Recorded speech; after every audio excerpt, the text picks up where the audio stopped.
परवरे ते बामोळे, मिरामार ते रायबंदर धरून पणजेतल्या सगळ्याच रस्त्यांचेर सोमारा सांजे येरादारीची गजमोड्डी दिसून आयली। हरशी पुणा आनी मुंबय आनी हेर बाकीच्या मेट्रो शारांनी अशे तरेची येरादारीची कोयणी जाल्ली दिश्टी पडटा। पूण स्मार्ट सिटी आनी G20 परिशदेक लागून जी कामां हातान घेतल्यात ती सगळी अर्दगुटी आसात। परिणाम ट्रॅफिक जॅम। लोकांक सुमार वरभर तरी ह्या स्मार्ट ट्रॅफिक जॅमात आडकून उरचें पडटा। नियोजना वरवीं हातान घेतिल्ल्या कामाक लागून लोकांक मात त्रास सोंसचे पडले। राजधानी पणजेच्या सगळ्याच रस्त्यांचेर गाडयांच्यो लायनी लागिल्ल्यो।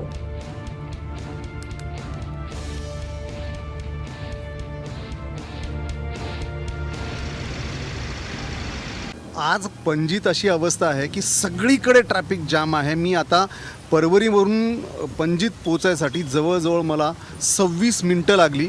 इतकं ट्रॅफिक जाम आहे। सगळीकडचे मेन रस्ते ट्रॅफिकचे जाम आहेत, आतले रस्ते जाम आहेत आणि त्याचबरोबर जो नॅशनल हायवे आहे तो तर म्हापशापासून बांबोळीच्या ज्या स्टेडियम आहे तिथंपर्यंत पॅक आहे। इतकी वाहनं रस्त्यावरती आहेत। खरं तर आज नॉर्मल सोमवार आहे, या दिवशी इतकी गर्दी व्हायचं काहीच कारण नाही आहे। मात्र जे काही नियोजन सुरू आहे, स्मार्ट सिटीचं काम सुरू आहे आणि त्याबरोबर G20चं काम सुरू आहे, त्यातच परत आपला जो ब्रिज आहे तोही बंद आहे। त्यामुळं सगळं ट्रॅफिक मुख्य छोट्या ज्या जुन्या रस्त्यांवर आलेलं आहे। त्यामुळं वाहनांची इतकी गर्दी झाली आहे की नाही सहन होत। म्हणजे लोक अक्षरशः मी ढकलत गाडी आणावी लागली, मला गाडी बंद करून ढकलत आणलो तेव्हा इथंपर्यंत पोहोचलो आहे। अशी अवस्था आहे। लोक खरोखर वैतागले आहेत आणि लोक अक्षरशः शिव्या देत होते।